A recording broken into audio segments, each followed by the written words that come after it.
just, obviously a really fun match to be a part of, and the crowd was awesome, I thought, for both sides, and it was just another example of why the state makes volleyball so special.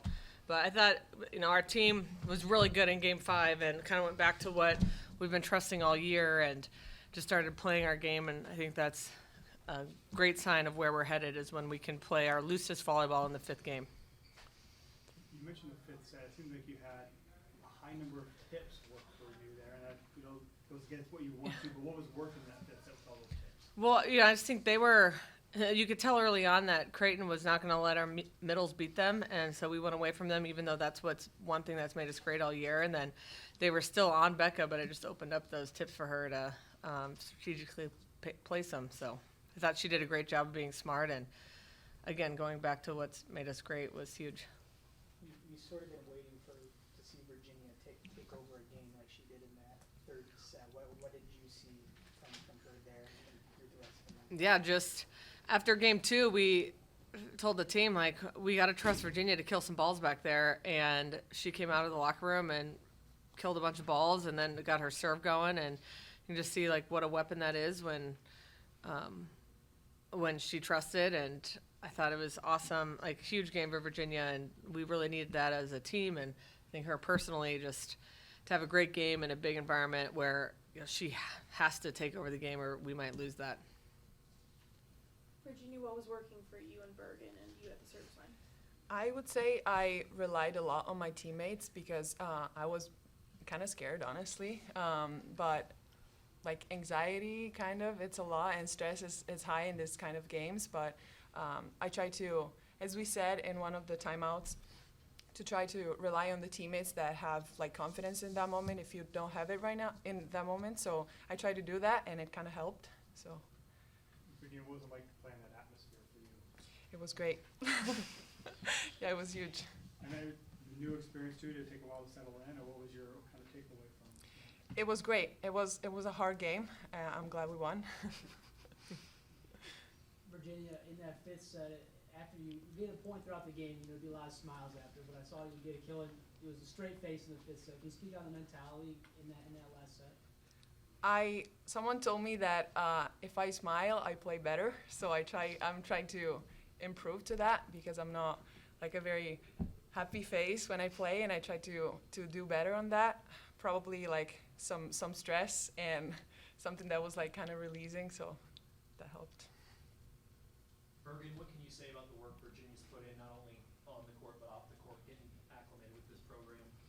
Yeah, she's done a great job, and I can't even imagine trying to move across the country and not only being adjusted to the culture and your teammates and the language, but also trying to adjust to the volleyball. So you can tell each and every day she comes in with just such a great mentality, and she's so intentional in everything she does, and we've seen her grow so drastically just in the last couple of weeks. So I'm really proud of her, just even on the hard days, she's still just being super intentional with what she's doing, no matter what she is doing, whether it's serving, blocking, hitting, all the things.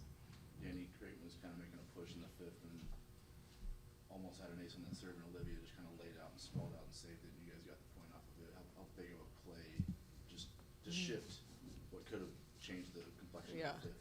I honestly don't remember that. I just know we were Creighton's a really, really tough team to play. They always play so hard, and they're never out of a game. And I've learned that, watching Nebraska, being a part of them, watching them, and then playing Creighton when I was at Louisville, just always a battle till the final point.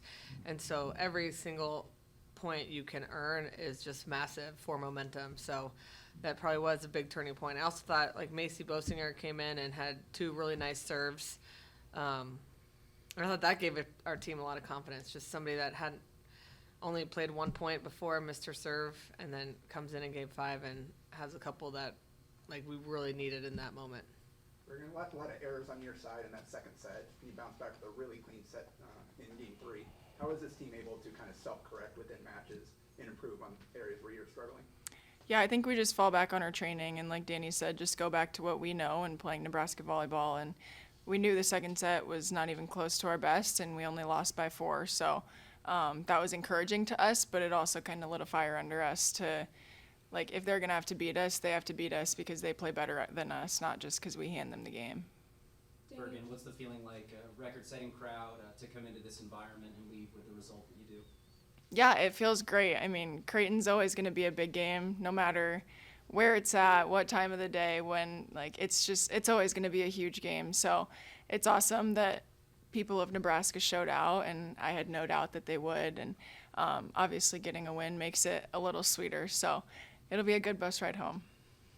How loud was that? What loud that? Go Big Red and the J chant. How loud is that now? How do you handle that noise when they're on the court? It was very loud. Me and Andy and Harper were up there, and we were like, we're going to have to scream at each other during this play. But it's super exciting, and it's fun to be a part of, and it's just a great atmosphere to be in. But it definitely does kind of make you go back to your training again, because you can't really hear each other, so you just have to have a feel of where each other is, and that comes from practice. Hey, Coach, you put Campbell in set 3 to be able to serve. She seemed a bit surprised on the bench you were calling her number. Then you put her back in set 5 when the pressure was on. What does it mean to her to have that confidence from you to play when maybe the score is a bit higher, but also in the crunch time situation?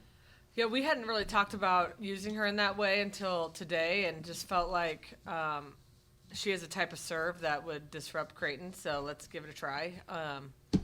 And so, yeah, she was pretty shocked, but I was pretty proud that she made her serve, and then she was great. That was game 4 when it was getting loud and we were making a comeback, and she hit another great serve. But it's tough to use her because, you know, you want to save the double sub, but so we have to figure out exactly how we're going to do that going forward. Coach, you had 4 players with at least 12 kills. What can you say about Bergen's distribution tonight? Yeah, I thought Bergen was fantastic, but we talked a little bit about after the game, just we kind of went away from setting the middles, and we got to stick with, again, our game plan and what makes us great. And but other than that, I thought once we started trusting Virginia, the distribution was fantastic, and it was pretty even across the board. And because our middles are such a focal point, it just gave our pins great looks. So that's huge. Why did you decide to start Olivia at libero, and how do you think she did? You know, again, it's funny. People are like, "Who's starting, Laney or Liv?" And in my mind, they're both starters, and we need both of them as bad as the other. And I thought our passing had been a little shaky the last couple games, and just not confident. So I thought maybe Liv could steady that out, and I thought she did a great job. And then, you know, Laney's defensive mindset and her mentality back there is something this team desperately needs. So I thought she had one of her best games tonight too. So, you know, it's not probably the end of the libero jersey for Laney, and I'm sure Liv will get a chance to wear it a bunch more too. So again, it's hard because I look at them as they're both starters to me. I know one has to wear the jersey, but they're both equally important to this team and our success. How big was Liv with her second contact? I mean, Bergen's at 19 digs out there, and again, Liv to get she had 7 assists. How big was her second contact? Yeah, super important. You know, and that's a deal breaker too for liberos. You got to be able to set the ball. And I thought we did a better job too of we set Virginia a little bit more on out of system, which helped a lot, takes pressure off Taylor and Harper. Time for a couple more. Dani, you guys obviously have one more non-conference game left, but you've won all the matches against the ranked teams you've played. You've gotten to experiment lineups over the past month, so do you feel like you've gotten out of the preseason games what you've wanted to? Yeah, I definitely think so. You know, and again, sign of a great team when you can make all these changes and really work on things and still be whatever 9-0, 7-0, I don't know, but be undefeated and feel great going into our last non-conference game that we not only have a great core group of starters, but we have a bunch of players that can contribute and we're going to need this year. Hey, Dani, what was it like just re-engaging yourself in this rivalry, especially with that atmosphere, and did it kind of meet your expectations of what it would feel like?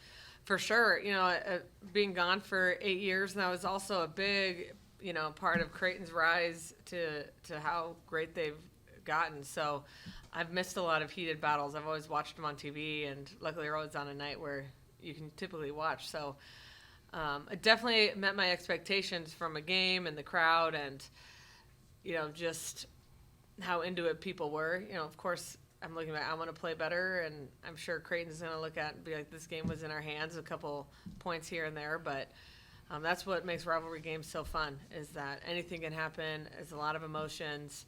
And now I thought, I know there's a lot of Nebraska fans, but there were tons of Creighton fans too. When I left, the last game we played in here was like probably 90% Nebraska fans. So it's a testament to Creighton and how much their program's grown, and that not only they're still competing at a high level, but they've brought a lot of people into their program. Bergen, Nebraska and Creighton, you've now experienced this match in multiple ways, taking each other to 5 sets.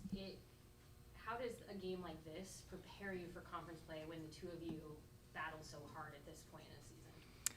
Yeah, I mean, it's great preparation for conference and just for the tournament. And we've talked about this after today and after the Kentucky game. Like, we learn a lot from these games. We don't learn as much when we're just crushing teams. So obviously, like Dani said, we want to play better, and we're going to find things that we wish that we could have done better. But it's good for us to be in these situations right now so we know how to handle them when it comes down to it. All right, thanks everybody. Thank you. Thank you guys.